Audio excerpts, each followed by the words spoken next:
नमस्कार सर्वांना, मी Janhavi Panchpor, chemistry by Janhavi ma'am या माझ्या युट्यूब चॅनलमध्ये सगळ्यांचं स्वागत आहे. या व्हिडिओमध्ये तुम्हाला मेडिकल एंट्रन्स एक्झाम आणि इंजिनिअरिंग एंट्रन्स एक्झाम यासाठी ज्या काय केमिस्ट्रीसाठीचे जे काय तुम्हाला इम्पॉर्टंट पॉइंट्स आहेत ते डिस्कस करण्यासाठी आपण हे व्हिडिओ लेक्चर सिरीज स्टार्ट केली. यामध्ये आपण लास्ट लेक्चर्स म्हणजे जे आधीचे लेक्चर झाले त्यामध्ये आपण जनरल ऑर्गॅनिक केमिस्ट्री स्टार्ट केलेलं आणि त्यातला आयसोमेरिझम हा पार्ट आपण बघितला. आयसोमेरिझम वरती पहिला एक व्हिडिओ केला होता, तो इन शॉर्ट होता, म्हणजे all isomerism in one shot. त्यानंतर दुसरा व्हिडिओ केला होता structural isomerism, all types of structural isomerism, how to identify, त्याच्यामध्ये काय शॉर्टकट्स आहेत ते सगळे व्हिडिओ केले. त्यानंतरचे एक दोन व्हिडिओ कशावरती येतात, जॉमेट्रिकल आयसोमेरिझम म्हणजे सिस्ट्रान्स आयसोमेरिझम, त्याचं नोमेनक्लेचर कसं करायचं, how to identify, number of isomers possible, हे सगळे पॉइंट्स त्याच्यामध्ये डिस्कस केले. Today we are going to see optical isomerism. आणि ऑप्टिकल आयसोमेरिझम मधला सुद्धा आपण एकच पार्ट आपण बघणार आहोत आता, ऑप्टिकल ऍक्टिव्हिटी और how to measure optical activity and that is nothing but polarimeter experiment. ठीक आहे. सो पोलरीमीटर एक्सपेरिमेंट म्हणजे काय वगैरे ते सगळं आपल्याला बघायचंय, पण त्याच्या आधी हे पोलरीमीटर एक्सपेरिमेंटची हिस्ट्री काय किंवा ऑप्टिकल ऍक्टिव्हिटीची हिस्ट्री काय थोडंसं आपण बघूयात. It's like a story. आणि एक महत्वाचं सांगायचंय की व्हिडिओ शेवटपर्यंत बघा. मध्ये मी पोलरीमीटर एक्सपेरिमेंट हा जो एक्सपेरिमेंटल सेटअप आहे त्याचं एक काय बरं म्हणता येईल त्याचा एक मी ॲनिमेटेड व्हिडिओ एक मध्ये शेअर करणार आहे. त्या व्हिडिओमुळे तुम्हाला परफेक्ट अनालाइज होईल की हे प्लेन पोलराइज लाईट वगैरे काय काय असतात. त्यामुळे व्हिडिओ मध्ये तुम्हाला तो व्हिडिओ सुद्धा सापडेल. सो नीट बघा. ठीक आहे, come back to our point. So optical ऍक्टिव्हिटीची हिस्ट्री काय किंवा कुठनं त्याचा जन्म झाला असं म्हणत आपण. So in 1848 scientist Louis Pasteur, okay, Louis Pasteur माहिती आहे ना. सो दॅट सायंटिस्ट, ओके, त्यांनी काय केलं होतं, टार्टारिक ऍसिड त्याचे मॉलिक्युल्स तयार केलेले. Okay, he have made crystals of tartaric acid. तर टार्टारिक ऍसिडचे जे क्रिस्टल्स होते दे वर हॅव्हिंग टेट्राहेड्रल जॉमेट्री. कोणतं स्ट्रक्चर होतं, टेट्राहेड्रल जॉमेट्री. सो ते स्ट्रक्चर तयार केले आणि मग नंतर त्याला दिसलं की 3 वेगवेगळे टेट्राहेड्रॉन मिळाले. Okay, he got 3 different tetrahedron. बघा, structure tetrahedron, molecular formula same, structural formula same, सगळं सेम. पण काय झालं, जो 3 डायमेन्शनल स्ट्रक्चर होतं ते आणि ओरिजिनल स्ट्रक्चर म्हणजे जे 2 स्ट्रक्चर मिळाले, 2 जे काही आपण म्हणूया क्रिस्टल्स मिळाले, ते क्रिस्टल्स वेअर ऑफ डिफरंट. म्हणजे ते दोन्ही क्रिस्टल मिरर इमेज होते पण नॉन सुपर इम्पोजेबल होतं. म्हणजे तो क्रिस्टल उचलून दुसऱ्या क्रिस्टल वरती ठेवला तर प्रत्येक पॉइंट सुपर इम्पोज होत नव्हता. So there must be something different. म्हणजे हे 2 मॉलिक्यूल वेगळे आहेत हे आपल्याला त्यातनं समजलं. ओके, लेटर ऑन अजून एक इन्सिडन्स झाला होता. It is about the chemical thalidomide. ठीक आहे, जर्मनीमध्ये एक कंपनी होती, त्यांनी हे थॅलोडिमाइड नावाचं ड्रग तयार केलं. Okay, so what was this drug? This drug is related to something pregnant woman साठी. मॉर्निंग सिकनेस हा प्रेग्नंट वुमन मध्ये होणारा एक जनरल कॉमन डिसीज असं म्हणता येईल आपल्याला. डिसीज नाही ऍक्च्युली, बट एक प्रॉब्लेम असतो जे ज्याच्यामध्ये सकाळी उठलं की त्रास वगैरे होतो, उलट्या वगैरे होतात, बरोबर आहे. सो प्रेग्नंट वुमनला हा त्रास नको व्हायला म्हणून काहीतरी औषध बनवलं. दॅट औषध was thalidomide. Okay, so that drug was prepared and earlier this drug was examine on some womans. ठीक आहे, म्हणजे आधी रॅट्स वरती एक्झामिन झालं, मग वगैरे वगैरे करत मग ते त्या एरियामधल्या सिलेक्टिव्ह वुमन्स होते त्यांच्यावरती ते एक्सपेरिमेंट केला. तर it was a very good sign की ह्या ड्रगमुळे त्यांचा जो मॉर्निंग सिकनेसचा इश्यू होता तो क्लिअर झाला. So everyone was happy. बरोबर, आपला प्रॉब्लेम क्लिअर झाला. बरोबर, 9 मंथ्स हॅपीली गेले, त्यांचा बेबीचा ग्रोथ छान झाला, सगळं छान होतं. But now the tragedy began. काय झालं, आफ्टर 9 मंथ्स जेव्हा त्यांनी बेबीला जन्म दिला तेव्हा काय झालं, बेबीच्या लिम्स मध्ये प्रॉब्लेम होता. लिम्स म्हणजे काय, अवयव. इट्स लाईक की हँड्स और लेग्स किंवा फिंगर्स, ओके, आयलिड्स और इयर्स म्हणजे जे आपल्याला टच करता येतं ते सगळे जे लिम्स होते त्यांच्यामध्ये इश्यू झाला आणि लिम्स मध्ये प्रॉब्लेम आला, डिफेक्ट आला. ओके, आणि each and every baby was suffered from the same problem. लक्षात येते? एक जरा 2 मिनिट मी आधी व्हिडिओ नीट दिसतोय का बघूया. Yes, no issue. So it is not a good thing ना. शेवटी कसं आहे, कुठल्याही आईला आपलं बाळ हेल्दीच पाहिजे असतं किंवा हेल्दी आहे पण असा प्रॉब्लेम आला तर it's not good thing. Okay, it was a tragedy की व्हॉट एव्हर दॅट 8,000 10,000 वुमन्स की जे काय एक्झामिन करायला घेतल्या होत्या त्या सगळ्या वुमन्समध्ये मॉर्निंग सिकनेसचा प्रॉब्लेम क्लिअर झाला.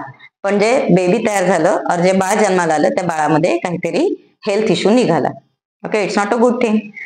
सो मग आता सर्च सुरू झालं की काय होतं, कारण की शेवटी हे ड्रग दिल्यानंतरच झाला, आधी हा प्रॉब्लेम नव्हता. काय झालं मग त्या ड्रगचं केमिकल स्ट्रक्चर बघितलं आणि दॅट स्ट्रक्चर काय त्याच्यामध्ये इश्यू दिसला, तर त्याच्यामध्ये कायरल कार्बन होता. काय मिळालं होतं? Chiral carbon. What is this chiral carbon और कायरल सेंटर असं म्हणूयात.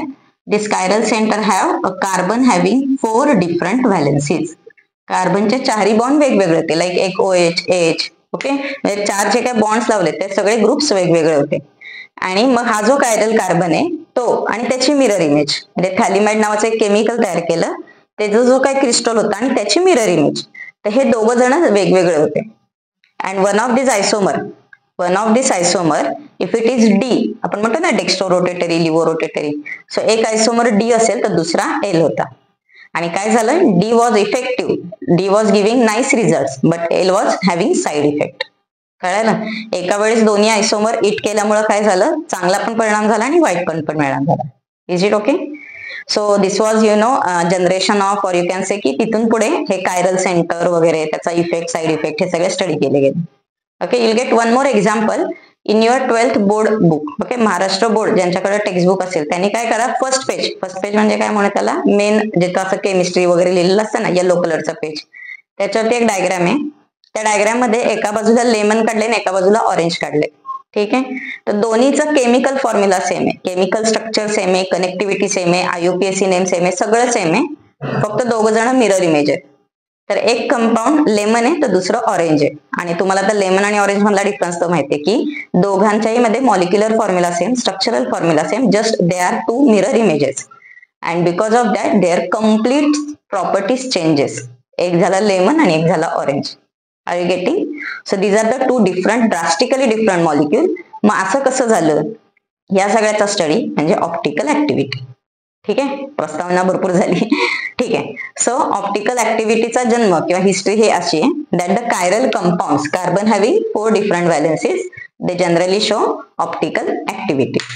ठीक आहे, आता एखादं केमिकल ऑप्टिकली ऍक्टिव्ह आहे का नाही ते जे स्टडी करतो, that experiment is called as polarimeter experiment. Okay, एक्सपेरिमेंटचं नाव काय? Polarimeter experiment. ठीक आहे, बिकॉज त्याच्यामध्ये जे ट्यूब वापरतो त्याचं नाव पोलरिमीटर ट्यूब आहे. ठीक आहे, सो व्हॉट इज डन, ज्याचा आपल्याला एखादा सबस्टन्स म्हणजे तुम्हाला एक liquid, chemical, whatever is given, you have to fill it in this tube. This tube is called as polarimeter tube. Polarimeter tube containing optically active substance, किंवा काय polarimeter tube containing substance, जो substance पाहिजे तो याच्यामध्ये भरायचा. Okay, necessarily it has to be in liquid state. Okay, liquid state मध्ये पाहिजे म्हणजे काय, एक तर ते प्युअर लिक्विड पाहिजे, म्हणजे जे काही केमिकल आहे ते लिक्विड फॉर्म मध्ये पाहिजे. लिक्विड नसेल, सॉलिड मटेरियल असेल तर काय करा, वॉटर मध्ये किंवा प्रॉपर सॉल्व्हंट मध्ये डिझॉल्व्ह करून घ्या. ठीक आहे, सो नॉन कॉन्सन्ट्रेशन वगैरे ते सगळं इथं युज करायचं. ओके, सो पोलरिमीटर ट्यूब मध्ये आपलं सॅम्पल भरायचा. या ट्यूबला काय असतं, इथं फर्स्ट, स्टार्टिंग आणि एंड या दोन्ही बाजूला काय असतं, ओपनिंग असतं, म्हणजे ट्रान्सपरंट फिल्म असते की इकडनं लाईट जातो, इकडनं बाहेर येतो. ठीक आहे, so what is the thing, एक light source. Okay, generally the light source use is sodium D line having 589 nanometers. Okay, bright yellow कलरचा लाईट असतो तो लाईट सोर्स यूज करतात. Okay, this light source is called as monochromatic light. Okay, mono म्हणजे काय, single, chroma म्हणजे colour. So what is monochromatic light, light having single wavelength. तर एक single wavelength वाला लाईट इथं यूज करायचा. It means what, white light मध्ये 7 colours असतात, त्यातला एकच कलर आपण या बल्ब म्हणजे सोर्स म्हणून यूज करणार. ओके, नेक्स्ट वन, आपला हा जो बल्ब आहे तो चालू झाला की काय होतं, चारी बाजूनी लाईट बाहेर पडते. बरोबर, सपोज हा पेन म्हणजे बल्ब आहे, तर याच्यातनं लाईट कशी वर खाली लेफ्ट राईट सगळीकडनं पडणार. Okay, this light is called as unpolarized light. It is symbolized like this, that bulb have or the light waves have vibration in all directions. Okay, what is unpolarized light, radiation having vibrations in various direction. वेगवेगळ्या direction और भरपूर direction मधनं radiation बाहेर पडत असतात. Okay, you can say various planes. Okay, next one, आता ही जी आपण काय केलं, आधी सिंगल कलर यूज केला. सिंगल कलर डायरेक्शन भरपूर आहेत, मग त्याला एका कुठल्या तरी इन्स्ट्रुमेंट मधनं पाठवलं की so that we get single plane. काय मिळालं आपल्याला, single plane. This is called as plane polarised light. Plane polarised light. Okay, shortcut मध्ये काय म्हणायचं, PPL. ठीक आहे, so what is this thing, this concept is called as polarisation और polariser. ठीक आहे. हा पोलरायझर काय काम करतो? It is use to convert unpolarise light into plane polarise light. इथे आपण एक इन्स्ट्रुमेंट बसवलं. It is nothing but Nicol's prism. Okay, दोन प्रिझम बेस एकमेकांना कनेक्ट करून तयार करतात. This is called as Nicol's prism. What is role of Nicol prism? Nicol prism act as polarizer. What it does, की जे all direction मधनं light चालली आहे ती पास याच्यातनं पास केलं तर we get light only in one direction. What we get? Plane polarise light. म्हणजे कसं की बघा, आता समजा हा बल्ब लावलाय, लाईटचे रेडिएशन वर खाली इकडं तिकडं सगळीकडे चालेल. सो राईटच्या वेव्ज असतात अशा, बरोबर आहे ना. तर इकडं वेव अशी पुढे जाणार, इथली वेव अशी तिरकी वरती जाणार, इथली वेव अशी वर खाली इकडे जाणार, काही वेव्ज अशा खाली जाणार. So we have number of planes. What this plane polarise light, what this Nicol prism will do? सगळ्याकडचा लाईट कट करतो आणि फक्त एकच डायरेक्शन, लाईक सपोज इथून असं वर खाली, ओनली दिस फ्रंट पेन. ओके, हा एवढा एकच प्लेन आहे तो दाखवणार. कळलं? बाकीचे सगळे प्लेन कॅन्सल करतो. So that is the role of Nicol prism. What it does? त्याला काय म्हणतो? पोलरायझर. अनपोलराइज लाईटचं प्लेन पोलराइज मध्ये conversion. Okay, now what is plane polarized light? It is the radiation having vibration only in one plane. Okay, जे various plane होतं ते काय झालं? आता वन प्लेन झालं. That one is plane polarise light. कळलं? मग आता ही लाईट दिसते कशी बघा. इट इज लाईक, समजा आता माझा हा हँड म्हणजे एक प्लेन आहे, या प्लेन मधनं अशी ती पुढे जाणार. म्हणजे तुम्हाला समोर फक्त एक लाईन दिसणार. लक्षात येते? जो कोणी इकडं लेफ्ट राईटला उभा असेल त्याला काय दिसणार? एक असा रेक्टँगल दिसणार. लक्षात आलं? This one is plane polarise light. So plane polarise light तयार झाली. मग ही लाईट पास कशातनं करायची? पोलरीमीटर ट्यूब मधनं. So what is polarimeter tube? मग अशी सांगितले की एक अशी एम्प्टी ट्यूब आहे, त्याला पुढे आणि मागं दोन्हीकडे काय ट्रान्सपरंट एंड आहे, वरती त्याला कॅप असते इथे. ठीक आहे, याच्यातनं आपण तो सबस्टन्स आतमध्ये भरायचा. आता हे पीपीएल त्याच्यातनं पास करायचं. It is just a liquid और ट्रान्सपरंटच लिक्विड आहे. तर आता कुठली लाईट लिक्विड मधनं पास झाली, सरळ सरळ सरळ बाहेर यायला पाहिजे. आता घोळ होतो. Suppose the substance is optically active. Substance optically active असेल तर ही जी प्लेन पोलराइज लाईट सरळ येते, जेव्हा त्या प्रिझम पोलरीमीटर किंवा पोलरीमीटर ट्यूब मधनं अशी पास होते. म्हणजे ही ट्यूब आहे, याच्यातनं हे पास होणार आहे. आतमध्ये सबस्टन्स आहे. सबस्टन्स मधनं जाताना ते आयदर क्लॉकवाईज और अँटी क्लॉकवाईज रोटेट होतं. म्हणजे बाहेर येताना ही लाईन सरळ नाही दिसत, तर आपल्याला काय दिसतं? अशी तिरकी बाहेर येताना. लक्षात येते? So the direction changes. So PPL जर का आपण पोलरीमीटर ट्यूब मधनं पास केलं which contains optically active, so ही जी लाईन सरळ आहे ती काय झाली? एका बाजूला रोटेट झाली.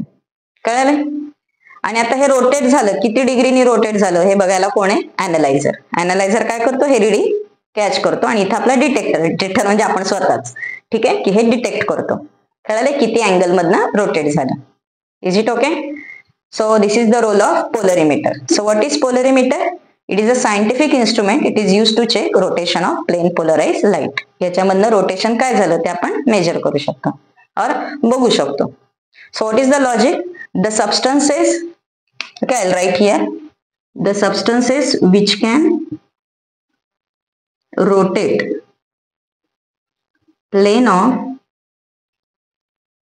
plane polarized light are optically active. Okay, ज्या सबस्टन्सला प्लेन पोलराइज लाईट रोटेट करता येतं ते काय असतात? Optically active. लक्षात आलं? ओके, आणि ज्यांना रोटेट करता येत नाही ते ऑप्टिकली इनऍक्टिव्ह. ऍक्टिव्ह म्हणजे काहीतरी काम करतायत. कोणतं काम? ऍक्टिव्हिटी करतायत ना. That activity is rotation of plane polarise light. Inactive म्हणजे रोटेशन करणार नाहीत. आलं लक्षात? ओके, सो रोटेशन झालं, असलं काहीतरी मिळालं आणि हे आपण काय केलं? अॅनालायझरने अँगल चेक केला आणि डिटेक्टर म्हणजे आपण स्वतः की हे डिटेक्ट करतोय. Is it okay? आता अॅनालायझर जो अँगल चेक करतो, this angle is called as alpha. It is called as degree of rotation. So what this analyser does? It gives the value of degree of rotation alpha. ठीक आहे, किती degree rotate झालं हे आपल्याला काढता येतं. Is it okay? Now this detector. What this detector does? की नक्की कितीने फिरलाय ते बघायचं. दुसरं म्हणजे क्लॉकवाईज रोटेशन आहे का anti clockwise. Okay, suppose this given substance rotate the plane polarise light. हा सबस्टन्स प्लेन पोलराइज लाईटला क्लॉकवाईज डायरेक्शनने रोटेट करत असेल. ओके, कुठं लिहिलंय बरं? आपण नाही लिहिलेलं. Okay, here if rotation is clockwise direction it is in right hand side. बरोबर, क्लॉकवाईज म्हणजे हे असं फिरवणार. सो राईट हँड साइडला रोटेट होत असेल तर it is called as dextro rotatory. It is symbolized age D. And if rotation is in anti clockwise direction that is left hand side, rotation opposite साइडला झालं ते it is called as levo rotatory, symbolized as L. कळालं?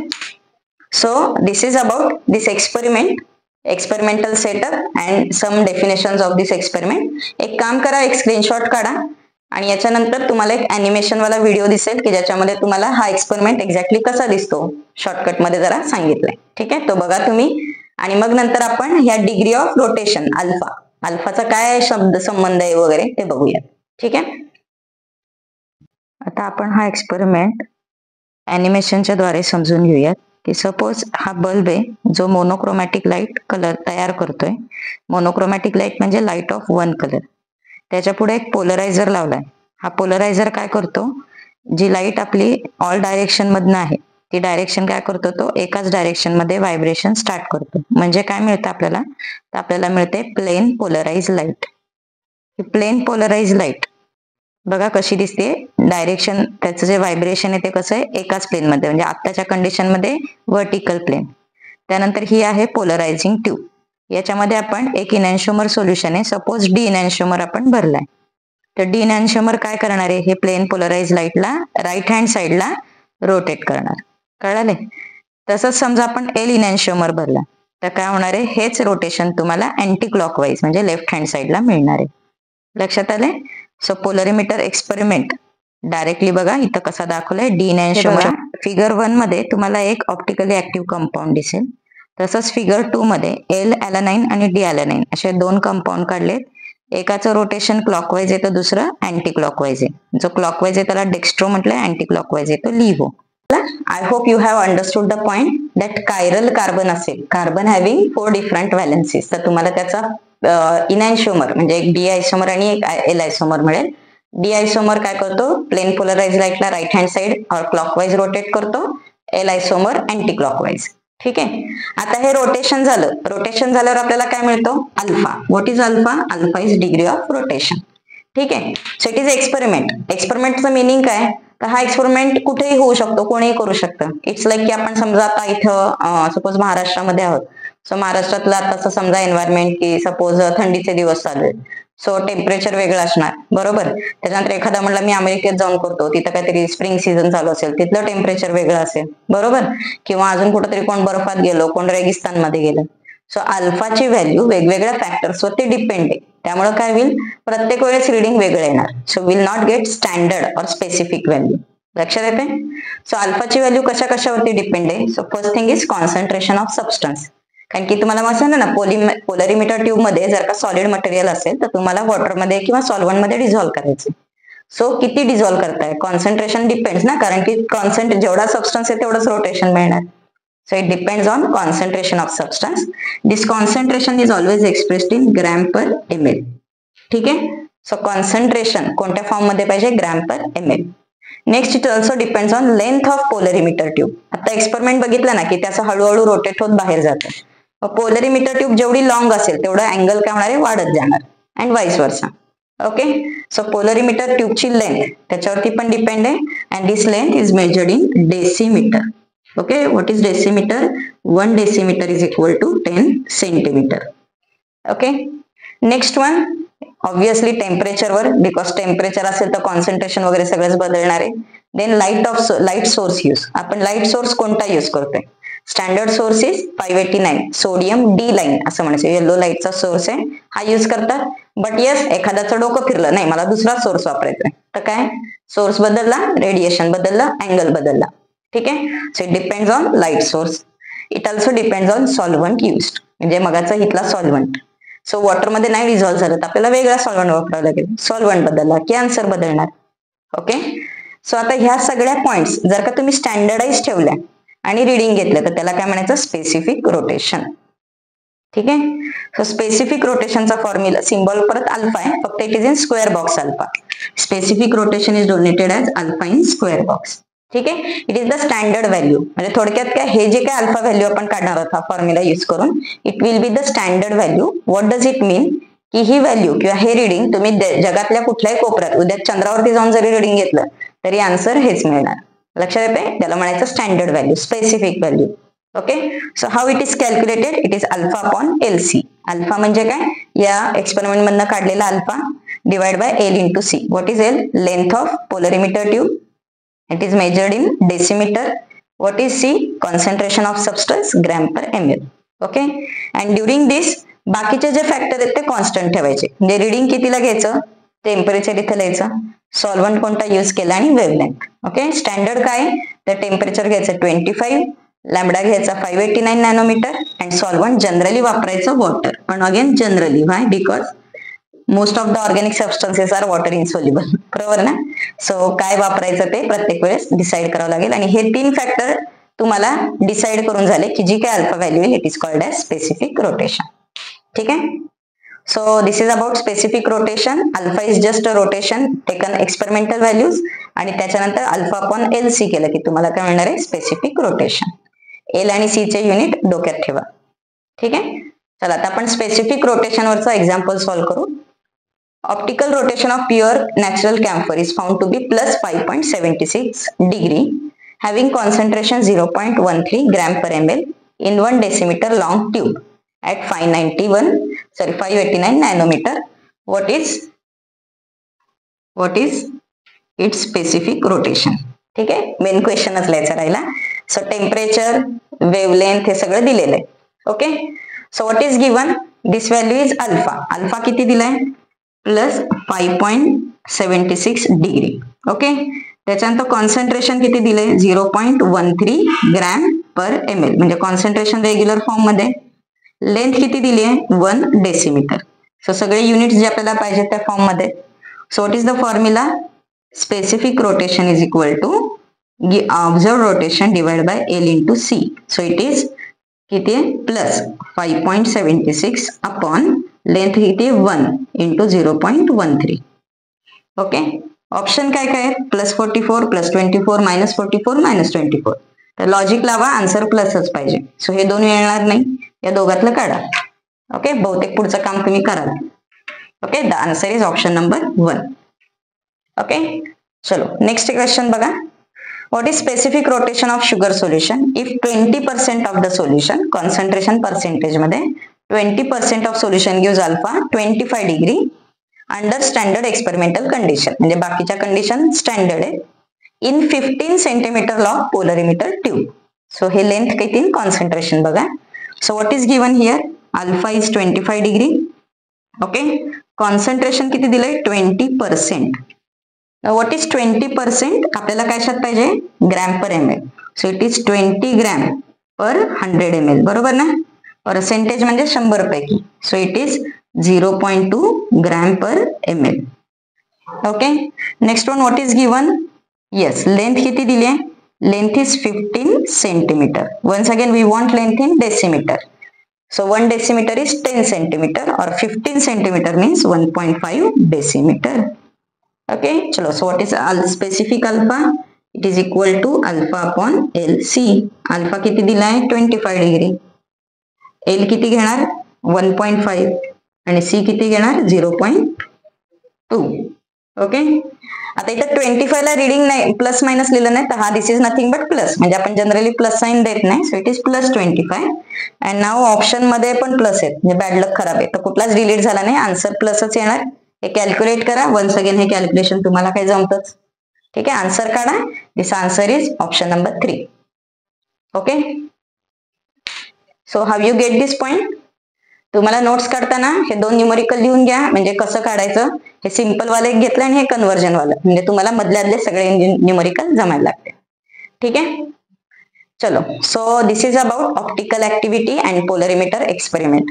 ठीक आहे, so आपण थांबूयात. Video कसा वाटला मला नक्कीच तुम्ही काय कमेंट्स मध्ये सांगा. आणि सगळ्या नोट्स नीट काढा. मगाशी जे काय सगळे पॉइंट्स लिहिले होते ते नीट नोट डाऊन करा. स्क्रीनशॉट जे काय काढताय ते मोबाईल मध्ये ठेवायला नाहीयेत, नोटबुक मध्ये लिहायला आहेत. तर नोट्स नीट काढा. ठीक आहे, सो आपण थांबूयात. नेक्स्ट लेक्चर मध्ये आपण नोमेनक्लेचर, आयसोमेरिझम म्हणजे जे स्टिरिओ आयसोमर्स आहेत, EZ, DL, RS, ते सगळं नोमेनक्लेचर आपण स्टडी करूया. ठीक आहे, गुड बाय.